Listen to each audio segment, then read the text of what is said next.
Yun mga idol, galing tayo sa palengke. Luto tayo ng sea boil. Dito, narito tayo ngayon sa bahay ko.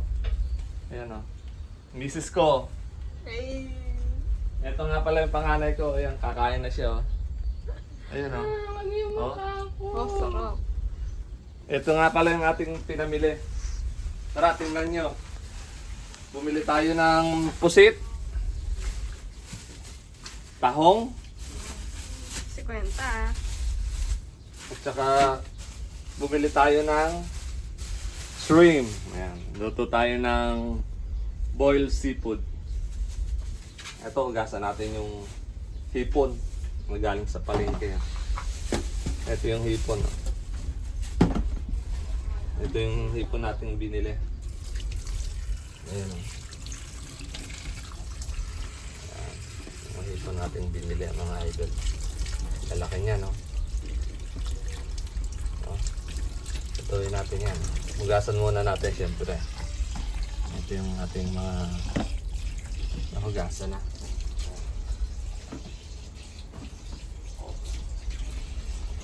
Sariwang mga hipon natin. Hugasan natin yung pusit. Syempre kailangan natin hugasan ng pusit. Malansa yan eh.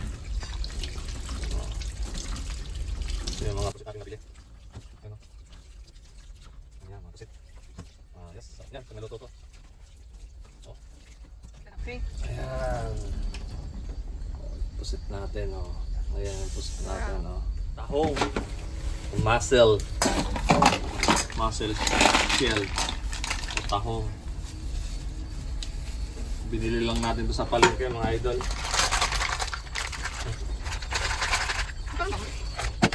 Ito na silang lahat, oh. Hugasan na natin. Yun mga idol, ito na yung ating mga nalinis na seafoods. Tsaka yung ating pinakukulong tubig. Diyan natin nilalagay. Tapos ito yung mga ingredients. Papaliwanag ng anak ko kung ano yung mga ingredients. Butter, patatas, bawang, pamintang pino, onion powder, paprika, cinnamon, chili flakes, onion, asin, nor at mga pampalasa. Yun na idol, natin ang umpisahan. Ihuhulog na natin tong mga seafoods. Pakukuluan na natin. Umpisahan na natin. Ito una.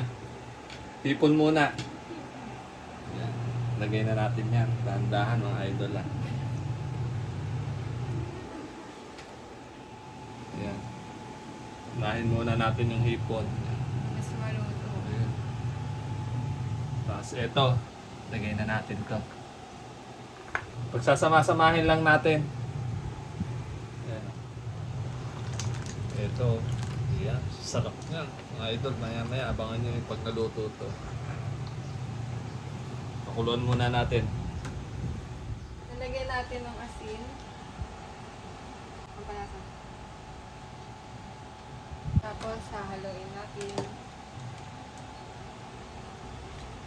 Mga nalawin na kayo guys, ha? Tapos, ilalagay natin tong patatas. Mga kayo matalsikan.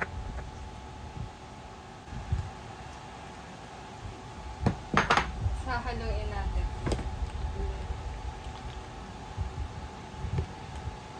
Yan, okay na muna yan. Babalikan ulit natin mamaya. Pagluto na. Hanguin na natin guys. Yung lalagay na natin to kasi yung pinakamabilis maluto. Squid. Lagay na natin.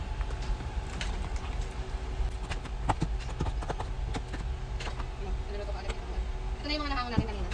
Babalikan na lang ulit namin kayo pag gagawin na yung sauce. Lalagay na natin yung margarine dito. Transition na lang natin. Ngayon hahaluin natin siya hanggang sa matunaw.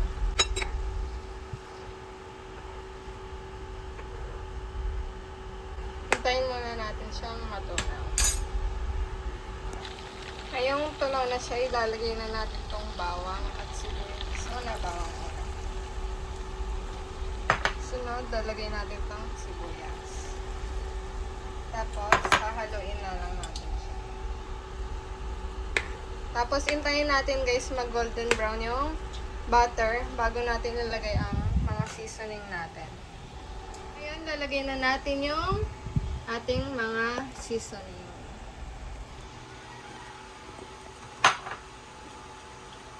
Una, lalagay natin ang pampalasa. Sunod, ilalagay natin ang paprika. Wala na yung measurements, guys. Sunod ay konting cinnamon. Kasi onti lang. Yan. Then, onion powder.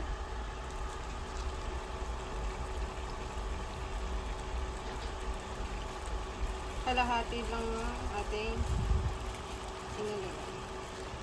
Next is, ilalahat natin tong pamintang pino. Then, lalagyan natin ng onting chili flakes. Hindi naman maanghang ang chili flakes, guys, compare sa yung powder na to. Maanghang talaga siya. Ito, hindi. Parang ano lang siya. Pampainit effect lang sa bibig. Tapos, lalagay na natin tong sauce.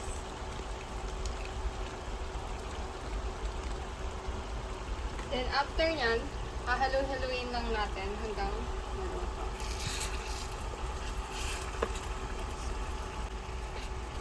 And guys, naluto na ang ating sauce. Ihahalo na natin siya dito sa seafood boil natin.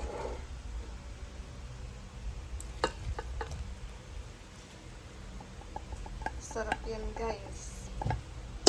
Subukan nyo din. After nun, halo-haluin lang natin siya. Bam! Yung nahalo na natin, lalagyan na natin siya dito sa container kung saan kami kakain. Ayan na, titikman na yung mix at kakanat. Yun guys, tikman na natin yung niluto ng ating anak na tinuro sa atin. Ito.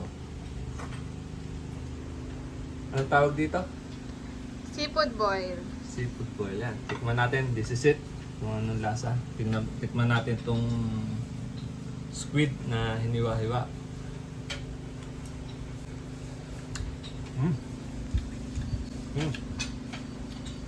Tingnan natin yung tahong o mussel.